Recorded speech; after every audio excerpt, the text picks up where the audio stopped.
Welcome to EconTalk, part of the Library of Economics and Liberty. I'm your host, Russ Roberts of Stanford University's Hoover Institution.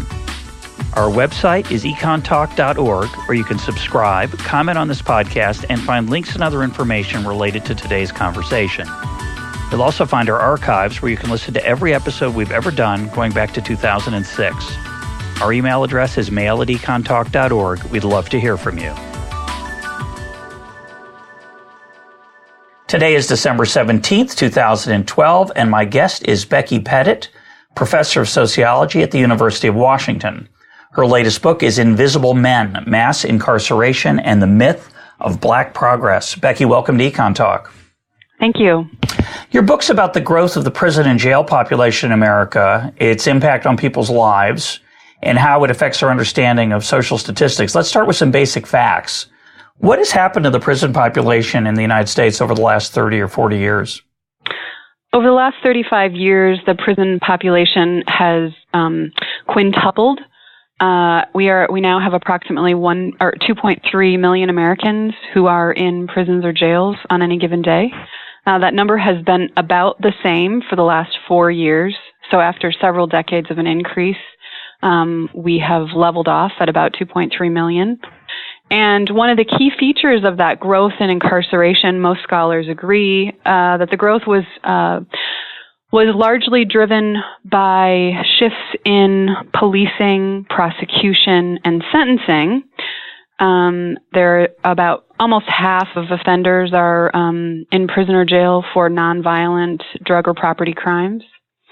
And one of the key things that's happened over that time is that the risk of incarceration has become increasingly concentrated among those with very low levels of education.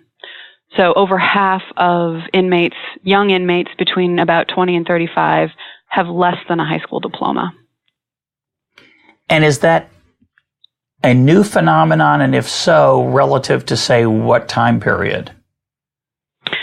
Because my impression is that crime is often concentrated among both young and male folks. So it wouldn't surprise me that a disproportionate share of the prison population is young and male, especially in that due to that increase if it's due to nonviolent crimes. Yeah, so if we put this in a longer historical perspective, we've been collecting fairly reliable data on the inmate population since about 1925.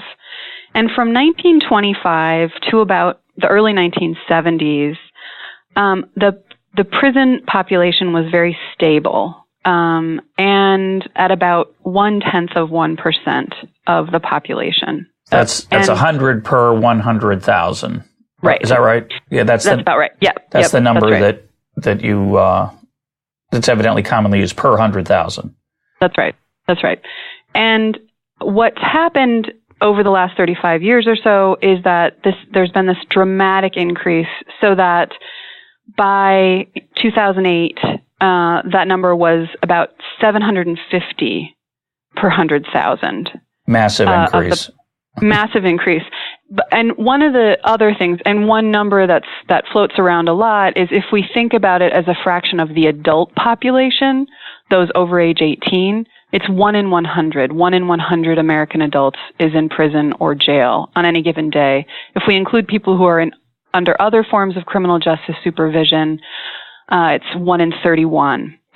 So, but and there has wait a minute, 1 in 31 meaning 3%? 3%? 1 in 31, yes, meaning so 3% of the adult population. Of the United States is either in prison or jail, or what was the other category that boosted under it? the supervision of the criminal justice system. So that's parole. Probation, parole. Yeah. Right. Yeah. Right. And it is historically unique. It is also comparatively unique. The U.S. incarcerates a higher fraction of its population than any other advanced industrialized country by quite a lot. But one of the key issues is that for a long time there's been very huge gender and race disproportionality in incarceration. Men are much more likely to be in prison or jail than are women. Right. African Americans are much more likely to be in prison or jail than are whites or Hispanics or any other racial group. And one of the key features, and people with low levels of education have historically been overrepresented in the criminal justice system, but that has increased quite dramatically over the last 35 years. And it's not surprising if you think about the kinds of crimes and activity that now carry with them custodial sentences, crimes that may be motivated as much by economic reasons as anything else, and thinking about, drug sales and property offenses and other things that 35 years ago, people, even if they were caught and convicted, they weren't put in prison or jail. Typically, prison and jail was reserved for primarily very violent offenses. So there's been this real dramatic shift. There is still gender inequality in incarceration. There is still racial inequality in incarceration, and there is still educational inequality. And one of the key features for my work, and this is important in the context of my new book, is that educational inequality has become so dramatic that among young black men who've dropped out of high school, a huge fraction of them, upwards of 2/3, can expect to spend at least a year in prison. It's an extraordinary number. Let me ask you about the one of the challenges of these data and one of the things you learn from reading your book, which has nothing to do with prisons, particularly prisons are an example of it, but defining data and ratios is tricky in social science. So when you talk about the prison population, does that mean part year, full year, any one day? And you just gave a number the way you described it, which is, I think, one of the ends of one of the assumptions you could make, which is on a particular day today, and we don't literally have a count of how many. We don't have a literal census. It's an estimate in some dimension, but on any particular day, I think you said that 1 in 31 number, almost 3%, over 3%, that 1 in 31 number is on any particular day, right? Yes. So another way to measure it would be how many people are in prison or in jail or under the supervision of the system, the justice system, for the entire, say, calendar year of 2011. Do the numbers get broken down in those ways, or are we always kind of trying to guesstimate what the size of the population is? I mean, just like we have for any population number, obviously people live and die, people move, sure. They immigrate, they emigrate, people go in and out of prison, sometimes multiple times, I assume, in a year, in jail and prison in a year even. Sure. So it's one of the challenges is just methodological here. Yeah. So when we hear a number like there are 2.3 million Americans in prison or jail, that's a point in time estimate. And the Bureau of Justice Statistics does a census of facilities, and it varies depending on the facility, usually once a year in July or in December. And so those numbers are essentially head counts. Who's in on a given day. We can also think about, and that's the stock of inmates. And seasonal, right? So it's November. Yeah. It's a particular time of year for whatever it's worth. Sure, it is seasonal. And one of the things that we had observed over the long buildup from the early 1970s through the late first decade of the 2000s was that year on year there was growth. So even though there might be some seasonality, there was still a year-on-year growth. And that's one of the things that we have seen really in these last 4 years is we've seen leveling overall nationwide. And much of that is being driven by certain states where we're seeing actual declines in some states. So for example, New York is seeing some declines.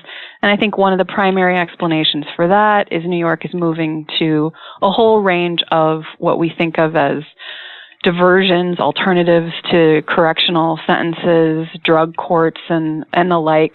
Also, the state of California is seeing declines. And some of that is due to the Plata decision and the idea that California was which is the Supreme Court decision that essentially ruled that California inmates in California were not receiving adequate health care. Inmates in correctional facilities have a constitutionally protected right to health care, and the overcrowding in California prisons was so extreme that inmates were essentially not receiving adequate treatment, and punishment was deemed cruel and unusual, I believe. And so the state was mandated to reduce their prison population. And they've done a number of things in order to accomplish that. But what we're seeing is that statewide, there has actually been a decline in inmates. But still, at the national level, we see this 2.3 million number, and it's been pretty stable for the last 4 years.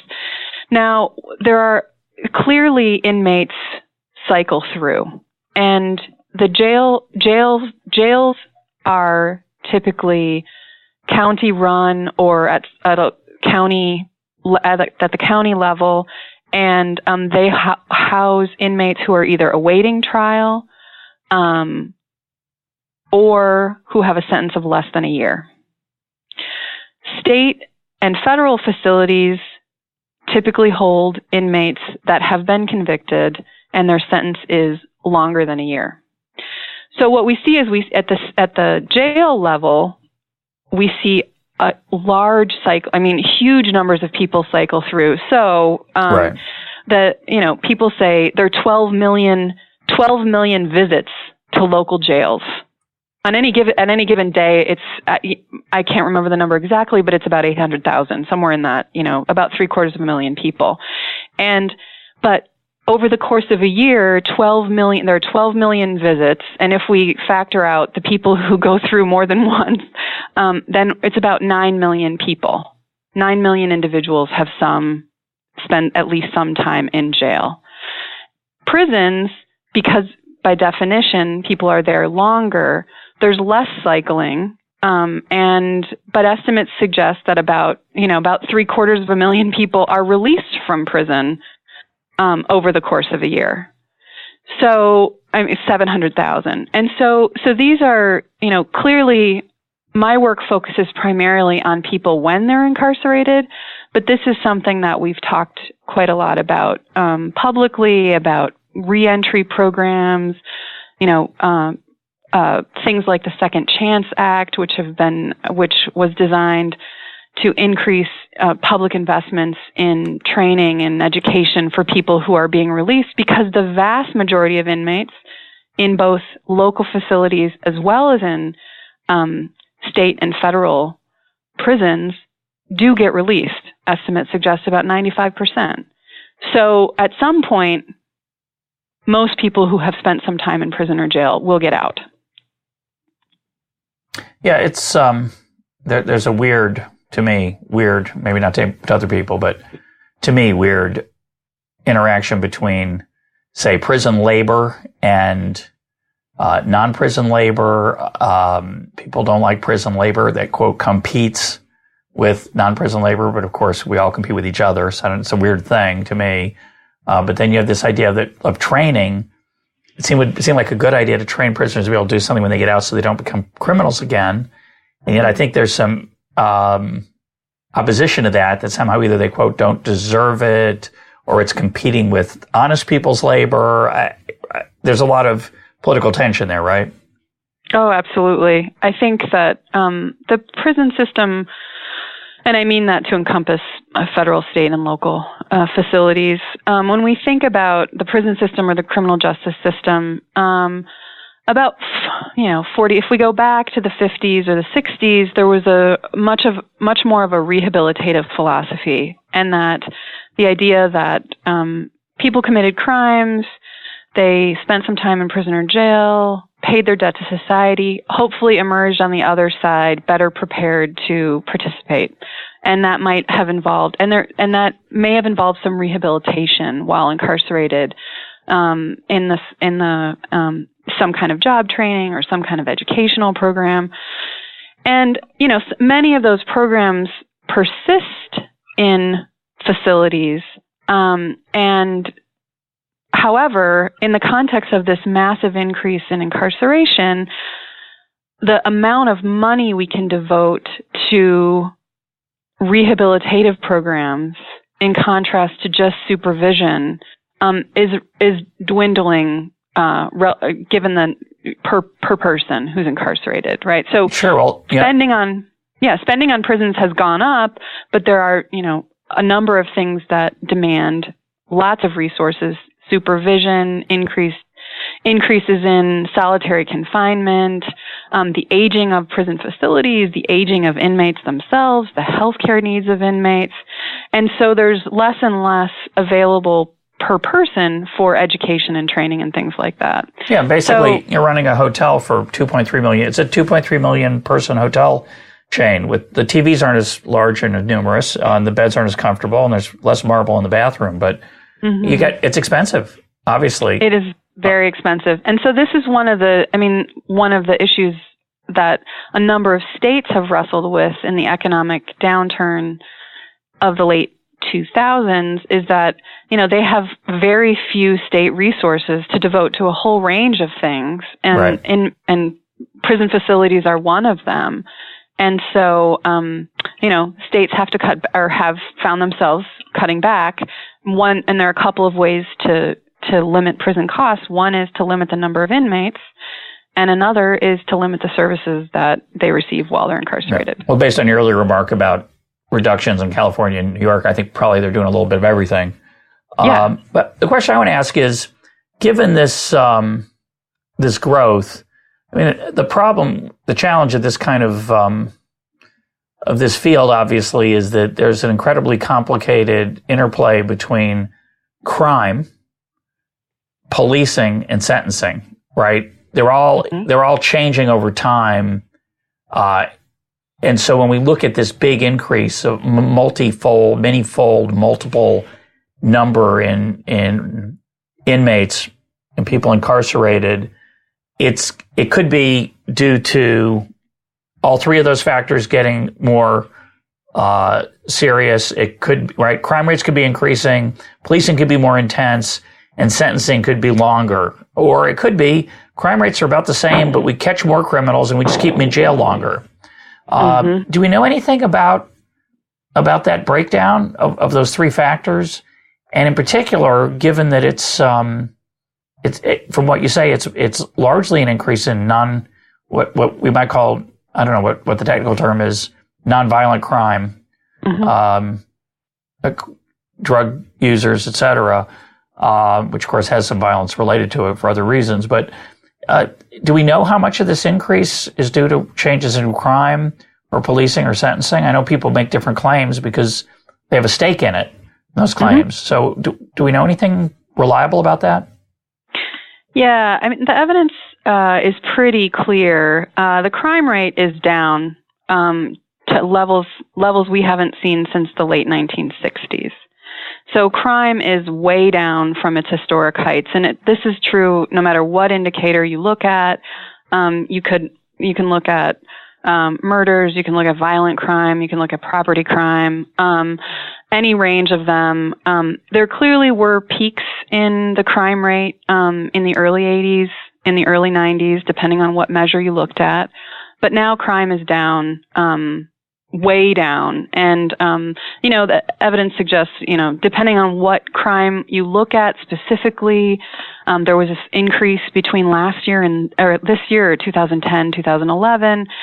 But it's a pretty small increase on a pretty low level to begin with. So I think most scholars agree that, the buildup of the criminal justice system, and certainly the maintenance at the level that it is now, is not about crime, or certainly not for the last, about almost 20 years, increases in crime, because crime hasn't been increasing.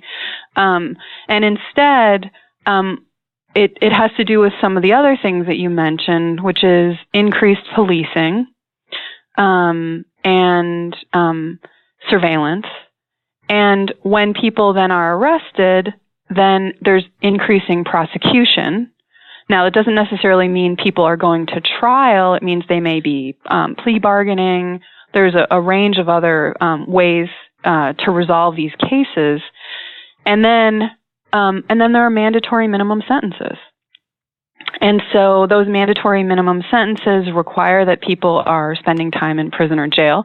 Now, some states are clearly experimenting with diversions or alternatives to custodial sentences where people may engage in drug court. They may may receive, it may be a drug-related offense, and they may receive drug treatment as a sort of a resolution. They may receive community-based supervision, some kind of a probationary sentence. So there are movements, and I think these are as much fiscally driven as anything else, as far as I can tell. It's not an area I study, but from what I understand.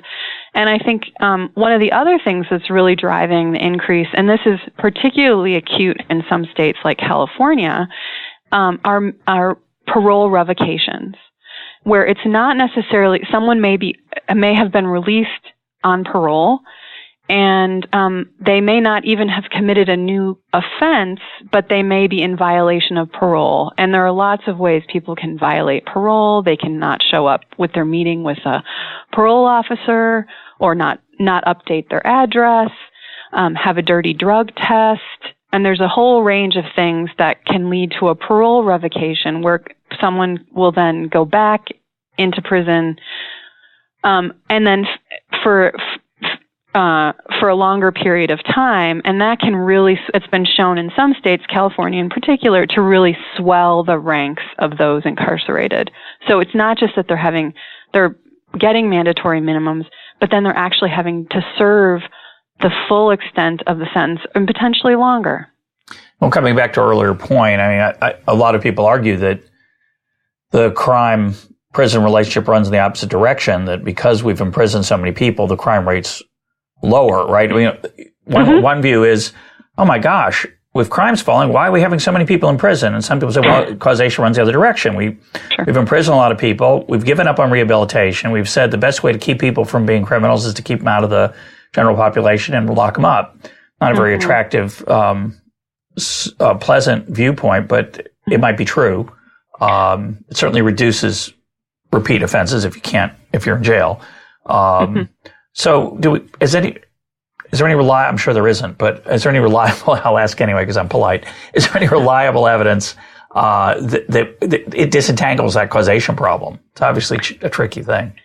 Yeah, that's a tough one. And, there have been some economists, Steve Levitt among them, who has looked at that. What's the relationship between the growth and, if you think about it that way, what's the relationship between the growth in incarceration and the decline in crime? And certainly, some of the decline in crime has to do with people not being on the streets. Yep. And how much, estimates vary. And this is a case where, it's a really tough empirical problem to solve. Yeah, that's right. But there are a couple of things that are potentially going on there. One, you are removing people who, let's think of as most at risk, and removing them from sort of the eligible pool. There have been demographic shifts over time. There are a number of other factors, but certainly there's some reason to believe that. There's reason to believe that this growth in incarceration has led to the decline in the crime rate. But that's not all of it. I don't think anyone would argue that that's all of it. The other part you just alluded to is demographics, right? Huge. I've always believed, I thought I saw evidence to back it up, but of course I was just confirming my bias, that the proportion of the population that's 18 to 24 and male has a huge impact on crime rates. But having said that, when you look at the growth that I think in your book starts around in the 80s, we're looking at a lot of, I assume what we're looking at is the availability of crack cocaine at a relatively low price, which is a technological, speaking like an economist, a technological improvement in people's ability to buy cocaine in small amounts, which has been pardon the phrase, cracked down on rather dramatically by the criminal justice system, and that alone must explain a huge portion of that growth. Or am I exaggerating? A huge portion of the growth in incarceration. Yeah, I mean, I think that there's no doubt that the crack epidemic and the drug war more generally is a huge explanation for the growth in incarceration.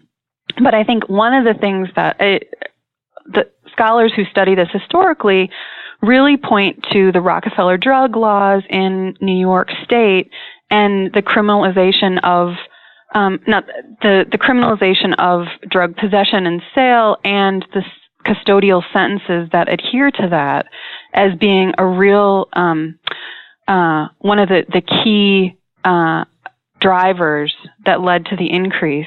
And there are a couple of things that are really important to sort of to keep in mind when we look at the role of drugs, drug policy, crack cocaine specifically, is that one of the things that we know, and to point to this, we know that kids are delinquent. Boys in particular are delinquent. Yeah. And most young boys across racial groups, across socioeconomic status, different class groups, education levels, engage in some form of delinquent activity when they're relatively young. In that age group, exactly you're talking about 18 to 24, or 16 to 24, or 18 14. To 30. Yeah. Yeah, and so when they're engaging in they're using drugs, they're selling drugs, they may engage in property crime, a range of other things. But one of the things that we have done as a society is we've criminalized certain kinds of things differently than others, which has led to, and this is part of I think one of the key explanations for why the growth in incarceration has affected certain sociodemographic groups differently.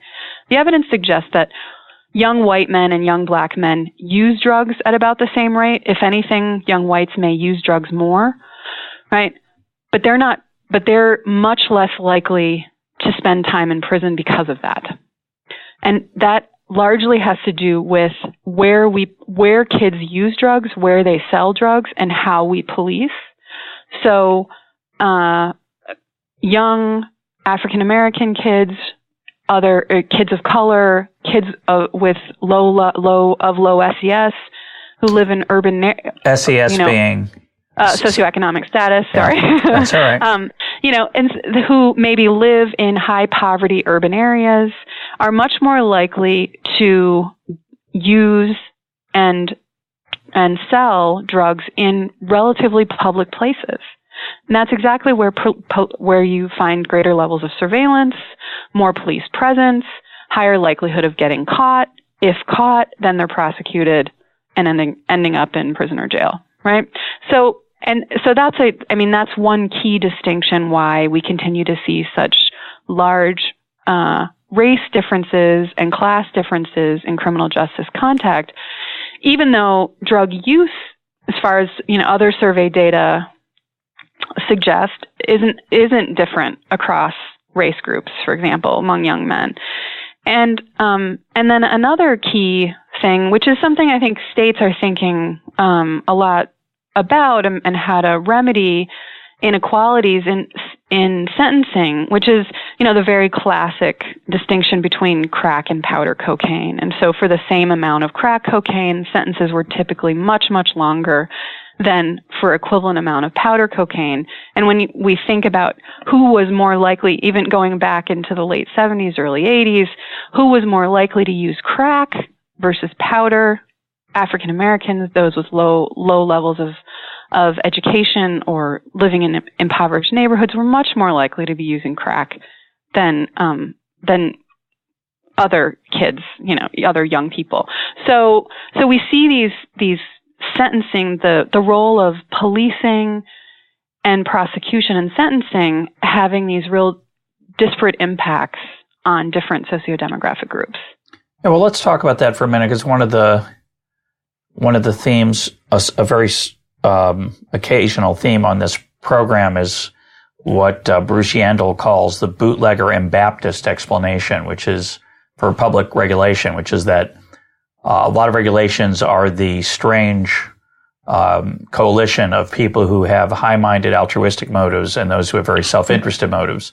So there are a lot of people in America who don't like drug use, don't like other people using drugs, or for a variety of reasons think they're bad, and so they support all kinds of rules about drug use, limitations on drug use, laws against it, and sentencing for crimes that involve drugs. But then you have people who have a direct, private, self-interested interest in building prisons, like construction companies, prison guard unions, et cetera. And you alluded to that at one point in your book. So I'd like you to talk about that and see if there's some way that might explain this distinction between crack and powder cocaine enforcement. Obviously, I think suburban white kids in rich neighborhoods and high education parents, they don't like their kids going to jail, and they have a lot of political power relative to kids coming from households where the parents are very poor and life is more disjointed and education is low. So we understand that. That's just, that's a reality that political power is not even in the finest democracy is not very equally distributed. But what about this bootlegger and Baptist argument that some people with some direct economic interest have been pushing for these increased sentencing and incarceration? Do we have any evidence about that? Lobbying data or contributions to politicians? You know anything about that? Yeah, I think the best evidence about that gets back to California and the state of California and the role of prison union guards, or the prison guard unions. Sorry,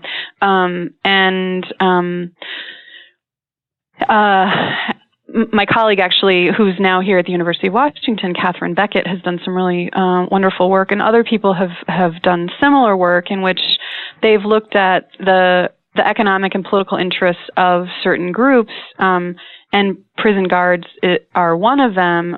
Prison guards have an incredibly powerful union in the state of California. And although I've never seen it, I've heard it alluded to multiple times. Apparently, when you walk out of the State House in Sacramento, California, there's a memorial to prison guards right at the entrance or the exit. I guess when you're walking out, you would walk right into it. And I think that it speaks to sort of the very powerful sort of role that prison guards have played in the development and expansion of prisons, specifically in the state of California. I think that this is also true in other places where, there's an argument to be made that certainly there are private prison interests in some states, not in all states, and that's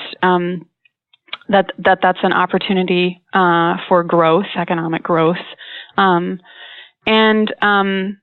that there are organizations that provide services to inmates, and that's a way in which that they can benefit from increased growth. But I think in the context of that, and at a time when if you sort of can recall back to the early 1980s and this idea that crack cocaine was viewed as an epidemic particularly in America's most disadvantaged communities, and that there was this real concern about health and safety. And so in lots of ways, there are these real concerns, they may have been overstated by the media, but even so, that were driving sort of this more punitive philosophy at a time when, and even then and later and now, where there's no one making the case on the other side, which is, okay, wait, let's look at what does this mean, this massive buildup, what consequences it had for certain sociodemographic groups. How is it being distributed? How is the risk of incarceration being distributed? What are the benefits to public safety, right? And how has the increased cost potentially outweighed the benefit, given the sort of large-scale removal of certain subgroups of the population who arguably, when they get out of prison or jail, are worse off than when they went in.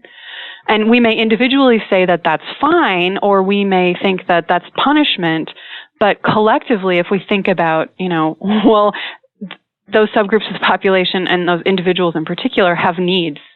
And if they're not able to contribute to, if they're not able to work, if they're not able to contribute to their families, if they're not able to participate in the civic life of their communities, that we may all be actually worse off than we were before.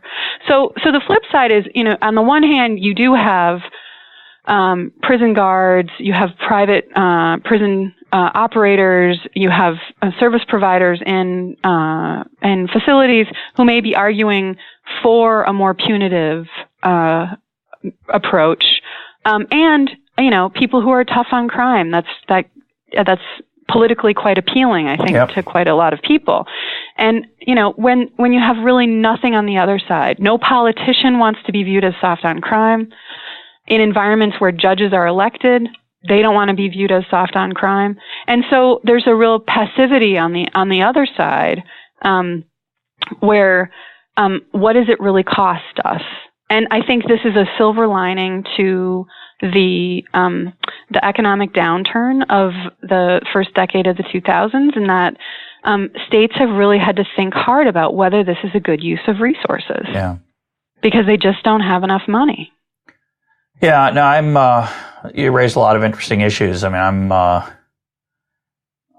just to take an example you don't hear very often, raising the minimum wage seems like a good thing. If it prices low-skilled labor out of the labor market, it encourages people to find what we economists call the uncovered sector, the places where you can work that aren't subject to the minimum wage, and crime is one of those. And we have a lousy education system in these areas, in poor areas of America, inner cities. And, I agree with you that on an individual level, the system can be just. On an overall level, the other forces that are working on these folks they're ugly. So no easy answer there, but we'll turn at the end. I want to talk a little bit maybe about what we could do about some of these issues. But let's talk about, which is the heart of the book, which is the impact of the size of the prison population and its growth in particular on how we assess social data and social trends. And give us some examples of how we have misinterpreted data because we forget that there's an increasingly large number of people in jail. Yeah, I think sort of the key observation to begin with is that there's been this massive increase in incarceration. And while there's 1 in 100 American adults is incarcerated, and I mean in custody, so in federal, state, local prisons or jails, that represents 1 in 100 American adults. That the risk of spending time in prison or jail is not equally distributed across the population, right? So men are more likely to be in prison or jail than are women. African Americans are more likely to be in prison or jail than are whites or Hispanics. And one of the key features of this growth over the last 35 years or 40 years is that those with low levels of education are more likely to be in prison or jail. So let me just give an example, which is, and they're siphoned into prisons or jails and out of our view of sort of the American condition. And by that I mean that when we hear that the unemployment rate is, I believe, 7.7% right now, that data come from what's called the Current Population Survey. The Current Population Survey is a survey of 50 to 60,000 individuals who live in households. We've been collecting data just about the same way since the late 1930s, when the survey was instituted essentially to resolve disputes between the Hoover and Roosevelt administrations over the depths of poverty and unemployment. Right? We were going to do a survey, or we were going to do the census in 1930, and we were going to do the census in 1940, but we didn't have a good sense in between at a national level of how high was the unemployment rate and how was it distributed across different, subgroups of the population as well as geography. So we started doing this survey called the Current Population Survey. It was initially called a Sample Survey of Unemployment. It became the Current Population Survey in 1942. And that's the data that we use. You know, we hear about it monthly when we're looking at the unemployment rate, among lots of other things. Now, those data don't include the incarcerated population. And as you point out, they miss other people too, right? They miss homeless people, they miss military people often. Right. But go ahead. And I would argue that most of the people they miss, although this is an empirical question, most of the people that are systematically missed by that survey and others that are like it are more disadvantaged than the average American. And I use that term loosely. But so the idea is that, you know, we've had this huge growth and it's of incarceration, and it's siphoning the most disadvantaged segments of the population into prisons and jails and out of the view of the surveys like the Current Population Survey. And so reasonable scholars, political analysts, you know, a number of people have made really quite bold claims about progress among African Americans. And you can think about this in the context of, you know, we recently re-elected our first African American president. And many people point to that as a real symbol of progress for African Americans. And clearly there's been, you know, an increase in the black middle class and a range of other, you know, positive indicators. But people have used data from the Current Population Survey to make the claim that the high school dropout rate among young black men has declined. And it turns out that my research shows that if you include inmates who are disproportionately high school dropouts, you see no improvement in the high school dropout rate since the early 1990s, and no decline in the racial gap in the high school dropout rate. You also find that among young black men who've dropped out of high school, they're more likely to be in prison or jail than they are to be employed. Now, we wouldn't see that if we just focus on those who are in the Current Population Survey. And then a third, I think, important finding is that, you know, people made the claim that, you know, the election of Barack Obama, America's first African American president, was driven in no small part to record high turnout rates among African Americans. And it's clear that the number of African Americans who voted in 2008 and probably in 2012, although we don't know yet, probably broke records. But the fraction of the population, certainly among those with low levels of education, did not. And one of the primary explanations for that is because such a large fraction of young black men with low levels of education are in prison or jail, and they are excluded from voting, at least in 48 states, and evidence suggests that they don't vote in the others. But and so the voter turnout rate among those most disadvantaged young black men was the same as it was voter turnout, and by this I mean the fraction of the population that voted, not of eligible voters, right, but the fraction of the population that voted was the same as it was in the 1980 Carter-Reagan election. Now that really challenges ideas of black progress, certainly in the age of Obama. Yeah, it's a fascinating, depressing set of factoids, which I think are basically true. I think you know there is some challenges in interpreting them, and the obviously, and you have to make some assumptions when you make those calculations. They're not totally straightforward. But your basic point is that if there's been a large rise in the proportion of the African American population that is low skilled, that is not visible to social science survey efforts, your measures of social science benchmarks are going to be distorted. I think that's undeniably true. As something, it's not really a consolation. I was going to say it's a consolation. It's something of a consolation. Low income people don't vote very much anyway, as much as higher income people. But it's not like they don't vote. So obviously it makes a difference. It's an empirical question of how important the magnitudes are. I found the data on the dropout rate to be particularly interesting. And this is a general problem. You know, I think the technical term in statistics is censoring. You have a lot of zeros, people who aren't either in the data or represented in the data as doing something. So, for example, in regular economic data, you have people who don't work. Well, so what's their wage rate? Is it a zero? Or is it what they produce that's not in labor market activity on some kind of hourly basis? What we typically do is we exclude them. And we do that because it's practical. We don't do it because it's the right thing to do. And the point you're making, which is dear to my heart as an economist, is that when you're looking at averages, and particularly when you're looking at medians, if you're changing the left or right-hand tail of the distribution systematically for reasons that have nothing to do with the phenomenon you're looking at, you're going to get a very distorted view. And your work is an example of this phenomenon in a pretty dramatic way, because it's not like they're not in the data. Right. Yeah, I mean, I think the intuition, I mean, the primary insight in my book is an extremely simple one. And, you know, whether or not we agree on the assumptions we make about how we estimate levels of employment among inmates, or what their education level is, or whether they would have voted if they could have, is really a secondary point. I fully appreciate the concerns that people raise about that when you think about, well, what is the counterfactual? What would it look like if they weren't incarcerated?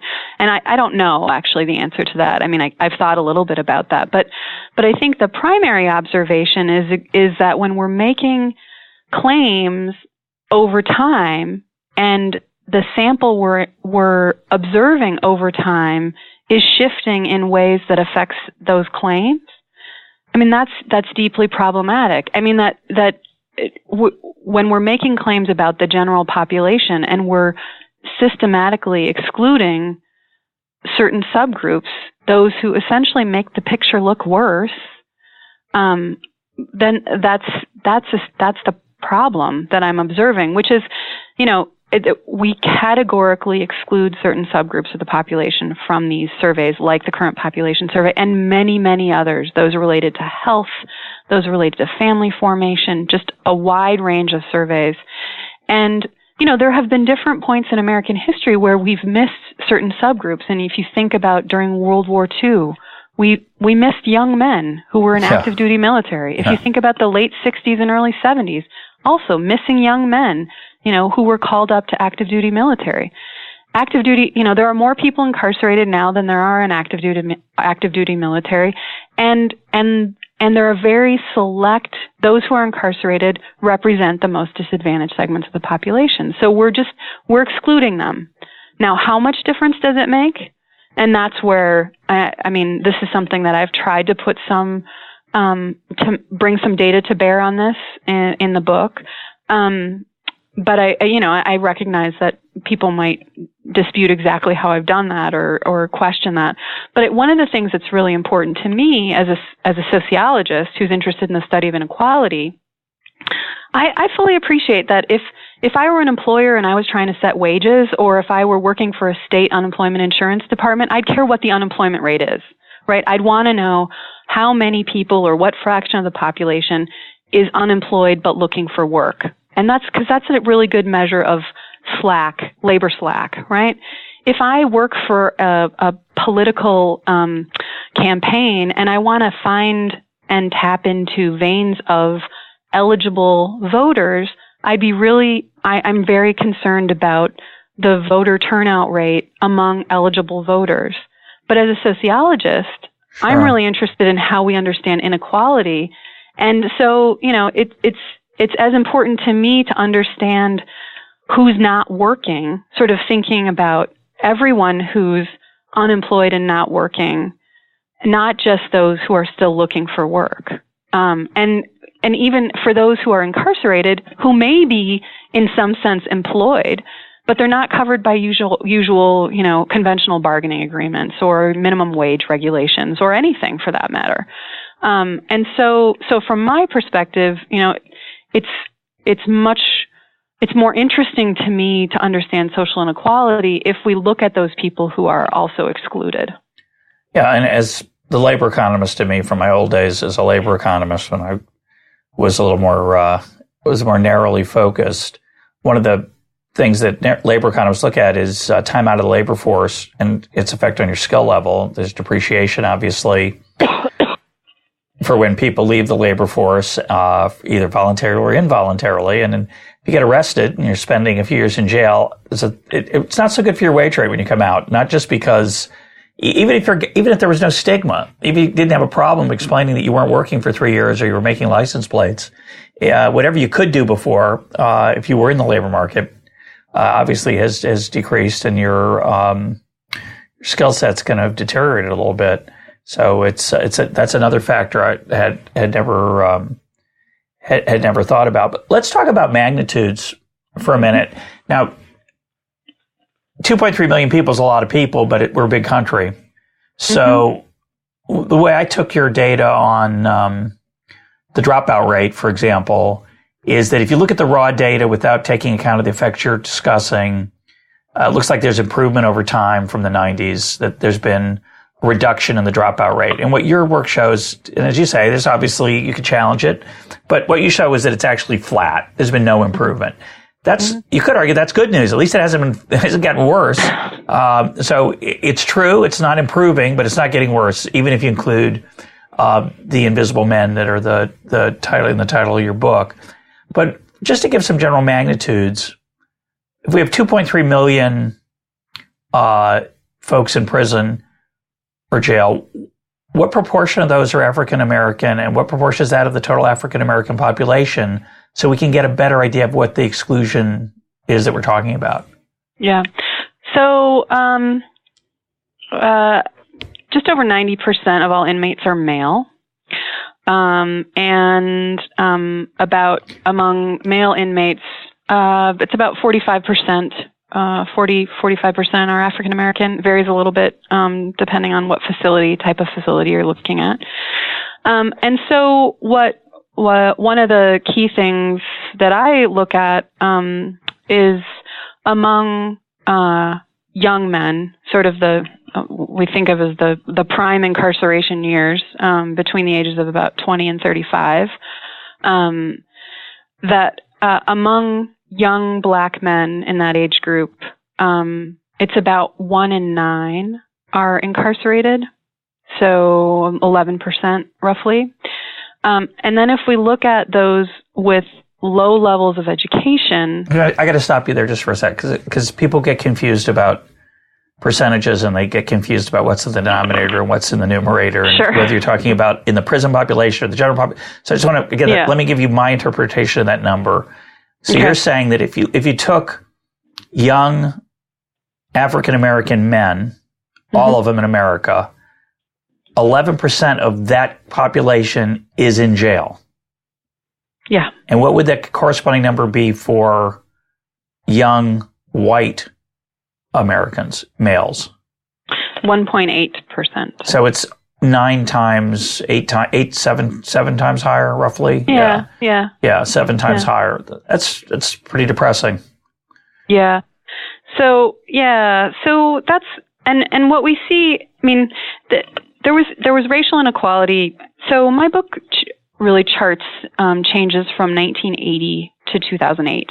That was really the last year in which data were available when I was working on the book. And, and so just for a point of comparison, in 1980, among that same age group of young black men, it was about 5.2% of civilian men were incarcerated. So I basically exclude the military here. I'm not including the military.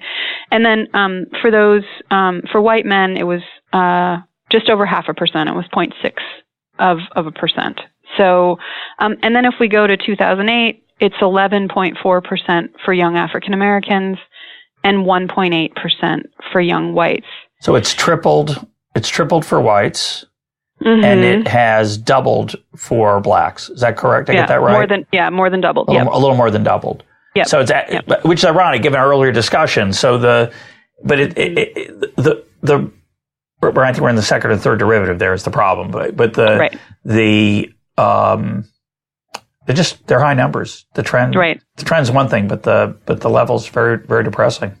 Yeah. So, but then I think the punchline, or the issue for me is that among young black men who've dropped out of high school, It's over a third. 37. My estimate suggests 37% are incarcerated on any given day. So that's more than a third of high school dropouts. Of high school dropouts, which is a relatively, so if you think about what fraction of the total American population that is, that's relatively small. But and it's shrinking. It's shrinking.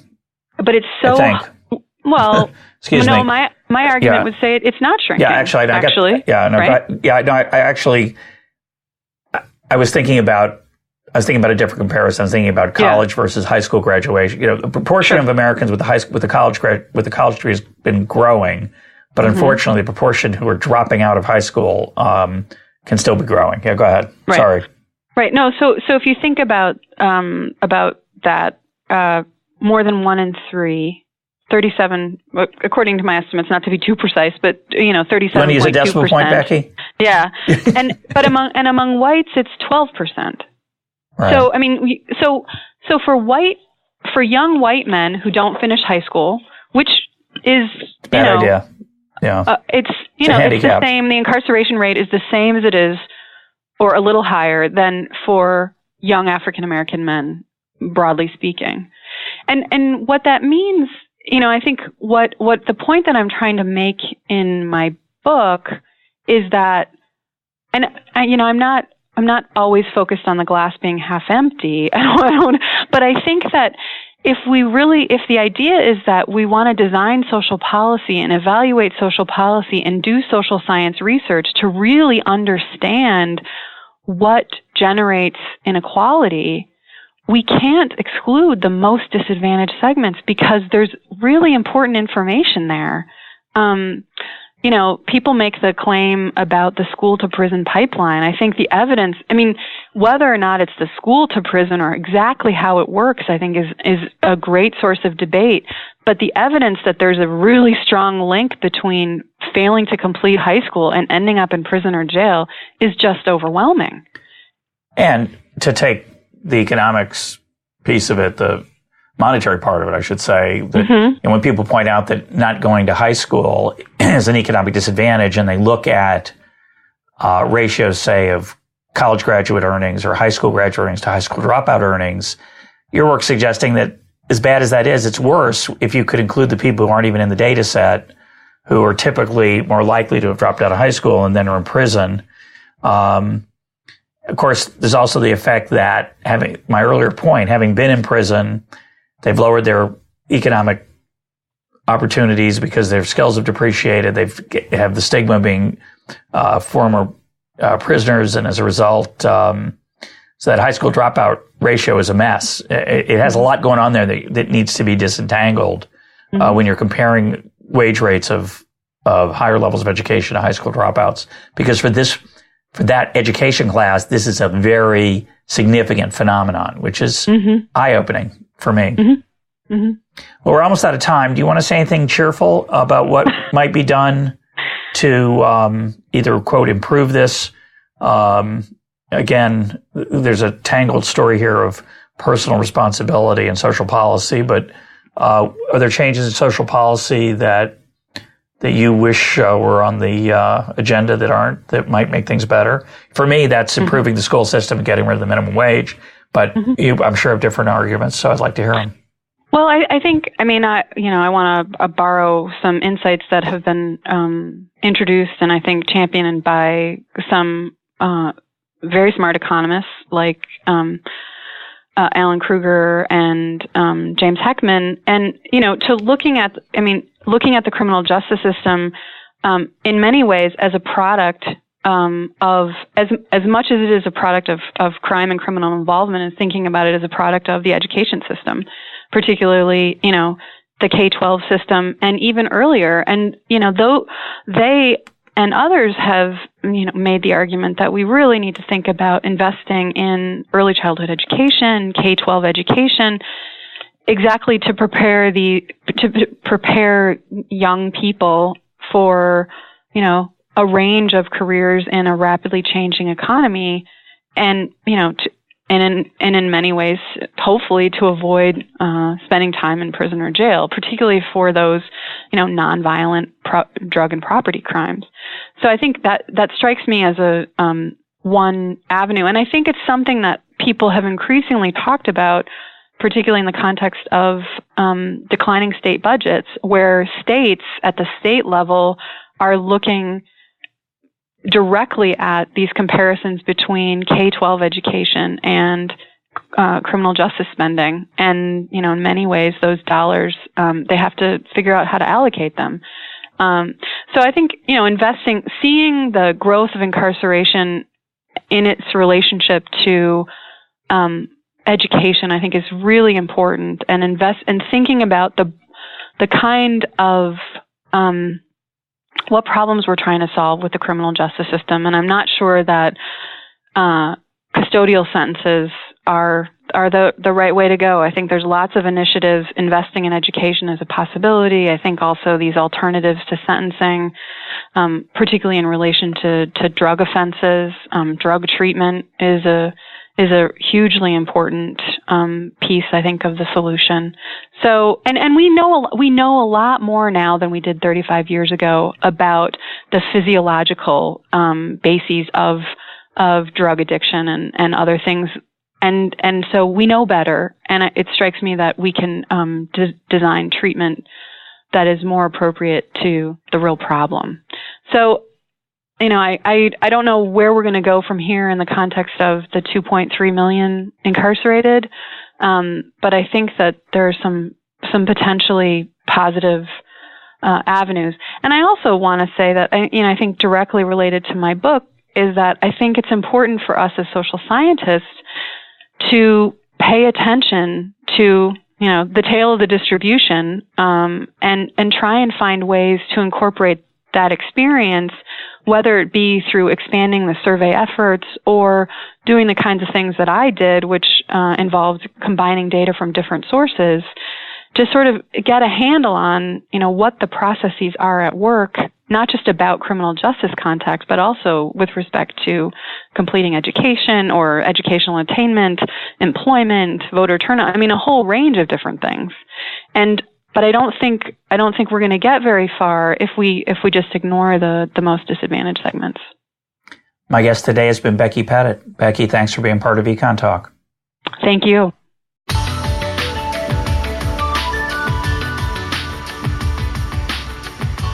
This is EconTalk, part of the Library of Economics and Liberty. For more EconTalk, go to econtalk.org, where you can also comment on today's podcast and find links and readings related to today's conversation. The sound engineer for EconTalk is Rich Goyette. I'm your host, Russ Roberts. Thanks for listening. Talk to you on Monday.